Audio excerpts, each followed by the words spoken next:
یو خیره ده چې د دې خیرې او د رب په منځ کې پرده نشته، او یو دعا ده چې د هغې دعا او د رب په منځ کې پرده نشته.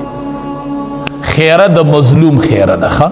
معاذ رضی الله تعالی عنہ فرمایي چې نبی علیه السلام یمن ته لیږلم او داسې دواړه د یو بل نه جدا کېدو، او دا خپه مې د لګام د اس په دې سورلۍ په دې زین کې پرته وه، او نبی علیه السلام راته دغه ټیم کې وی واتق دعوة المظلوم، معاذه ځان به د مظلوم د خیرو نه بچ کوي. ګورې معاذه فإنها ليس بينها وبين الله حجاب.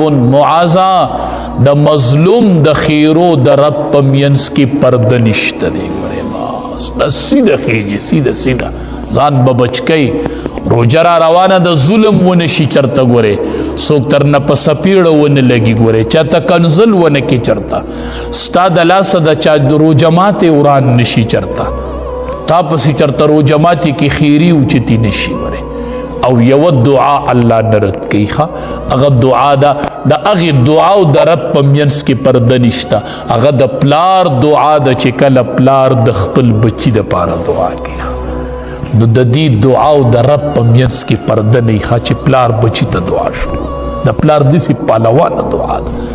د مظلوم د خیرې او د رب په منځ کې پرده نشته، او د پلار د دعا او د رب په منځ کې پرده نشته. چې پلار لاس اوچت کړي او پلار دعا وغواړي.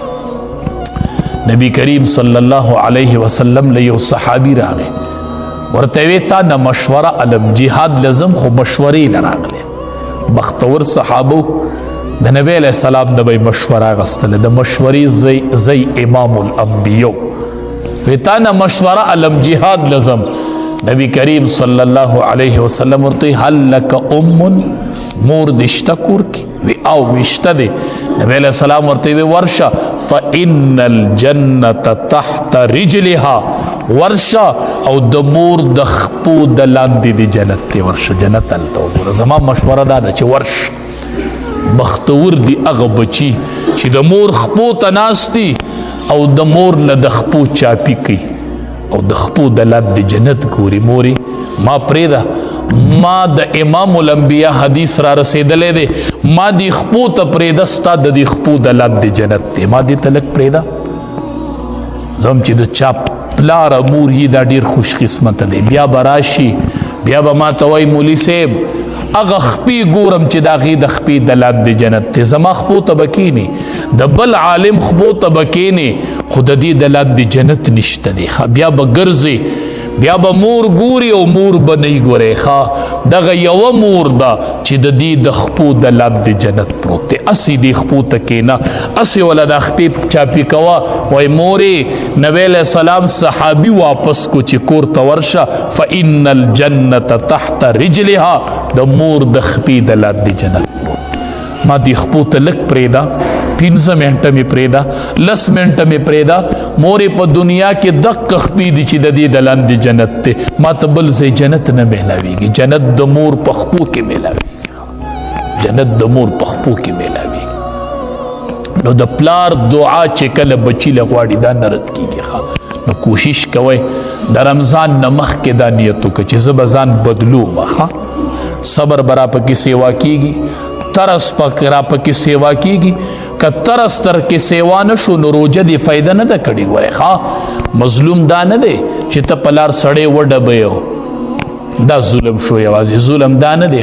د دې نه بل غټ ظلم شته، د دې نه بله غټه مظلومه شته چې کور کې د روجه ماتې ټیمي او زنانه تنور ته ولاړی، انغري ته ولاړی، د اور ګرمۍ ته ولاړی او چې روټۍ تیاری تاله ماښام نه.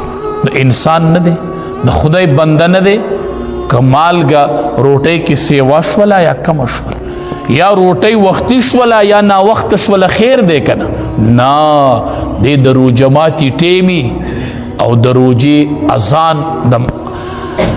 اذان شروع شي روجه ماتیږي او دی په سالن کې یا مالګه کمه ده او یا ډیره ده او په بیبي باندې را باندې کې او د روجه ماتې ټیمې. زه هم ویریږه، یو مظلومم ده یو روجه دارم ده. د روجه دارم الله دعا نه رد کوي او د مظلومم نه رد کوي. هسې نه چې د روجه ماتې ټیمې ته خو روجه ماته کې جومات ته راللې او په دغه ټیم کې ته په جماعت کې ولاړې او کور کې دی بیبي لا رب ته لاس اوچت کړل. دا مظلومه ده اوس.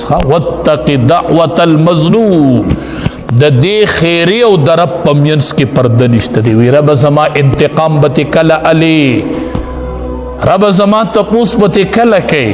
او دی راغلی دی په اول صف کې اوږدو تراو ته ولاړ دی او جانماز ځان ته خور کړی دی، خو کور بیبي لپې اوچتې کړي د خلاف. الته شکایت درج کیږي، الته د مظلومې ښځې خیره وختله، د رب او د خیرو په منځ کې پرده نشته.